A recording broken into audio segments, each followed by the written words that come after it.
ಸಿರಿಗನ್ನಡಂ ಗೆಲ್ಗೆ hi friends, ನೋಡಿ ನಾನಿವತ್ತು custard ಪೌಡರಿಂದ ಬಾದಾಮ್ milk ಶೇಕನ್ನು ಮಾಡ್ತಾಯಿದ್ದೀನಿ. ನೋಡಿ ಏನೇನು ಇಂಗ್ರೀಡಿಯೆಂಟ್ಸ್ ಬೇಕಂತ ತೋರಿಸ್ತಾ ಇದ್ದೀನಿ. ಸಕ್ಕರೆ, ಏಲಕ್ಕಿ, ಬಾದಾಮ್ ಪೌಡರು, ಆಮೇಲೆ ಕಸ್ಟರ್ಡ್ ಪೌಡರು. ಸರಿನಾ ಫ್ರೆಂಡ್ಸ್? ನೋಡಿ ಇದನ್ನು ಹೇಗೆ ಹಲೋ ಫ್ರೆಂಡ್ಸ್, ನೋಡ್ತಾ ಇದ್ದೀರಾ? ಗ್ಯಾಸ್ ಸ್ಟೋವನ್ನು ಆನ್ ಮಾಡಬೇಕು.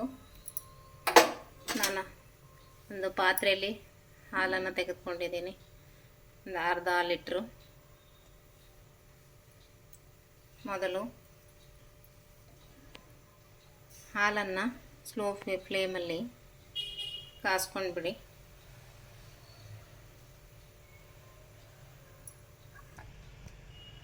ನೋಡಿ ಫ್ರೆಂಡ್ಸ್, ಹಾಲಿಗೆ ಮೊದಲು ಬಾದಾಮ್ ಮಿಕ್ಸ್ ಕಲಸಿದ್ದೀನಲ್ಲ, ಅದನ್ನು ಹಾಕ್ತಾ ಇದ್ದೀನಿ.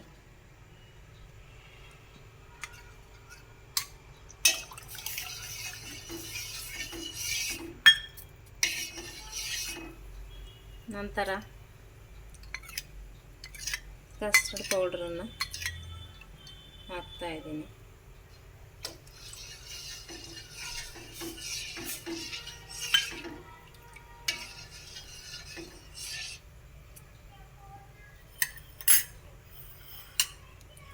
ಆಮೇಲೆ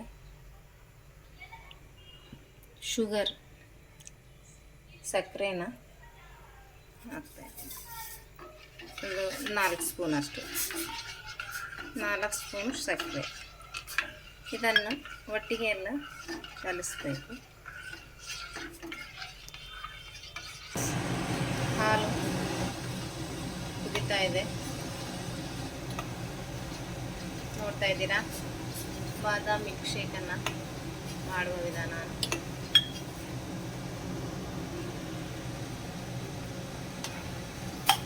ಏನಿಲ್ಲ, ತುಂಬ ಸುಲಭವಾಗಿದೆ.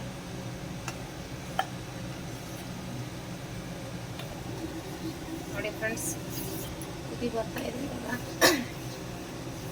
ಕುದಿ ಬರ್ತಾ ಇದೆ ಹಾಲಿಗೆ. ನೋಡ್ತಾ ಇದ್ದೀರಲ್ಲ, ಕುದೀತಾ ಇದೆ ಚೆನ್ನಾಗಿ. ಹೀಗೆ ನೋಡಿ, ಒಂದು 10 ಸೆಕೆಂಡ್ಸ್ ಆದರೂ ಕುದಿಬೇಕು. ಹೀಗೆ ಕುದಿಸ್ತಾ ಇರಿ, ಸ್ಲೋ ಫ್ಲೇಮಲ್ಲಿ ಇಡಿ, ಇಲ್ಲಾಂದರೆ ಹಾಲು ಉಪ್ಪೋಗ್ಬಿಡುತ್ತೆ. ನೋಡಿ ಫ್ರೆಂಡ್ಸ್, ಬಾದಾಮ್ ಮಿಲ್ಕ್ ಶೇಕನ್ನು ಯಾವ ಥರ ಬರ್ತಾ ಇದೆ ಸ್ಟಾಪ್. ನೋಡಿ ಫ್ರೆಂಡ್ಸ್, ಇದು ರೆಡಿಯಾಗಿದೆ. ಇವಾಗ ಇನ್ನೂ ಸ್ವಲ್ಪ ಕುದೀತಾ ಇದೆ.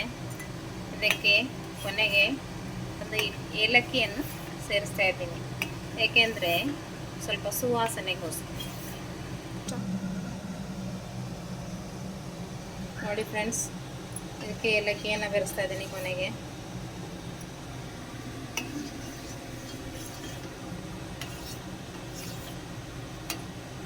ಇವಾಗ ಬಾದಾಮ್ ಮಿಲ್ಕ್ ಶೇಕ್ ರೆಡಿಯಾಗಿದೆ, ಚೆನ್ನಾಗಿ ಕುದಿ ಬಂದಿದೆ. ರುಚಿಯಾದಂಥ ಬಾದಾಮ್ ಮಿಲ್ಕ್ ಶೇಕ್ ರೆಡಿಯಾಗಿದೆ.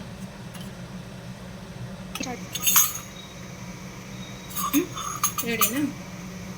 ನೋಡಿ ಫ್ರೆಂಡ್ಸ್, ಮಿಲ್ಕ್ ಶೇಕ್ ರೆಡಿಯಾಗಿದೆ. ಗ್ಲಾಸಲ್ಲಿ ಹಾಕ್ತಾ ಇದ್ದೀನಿ.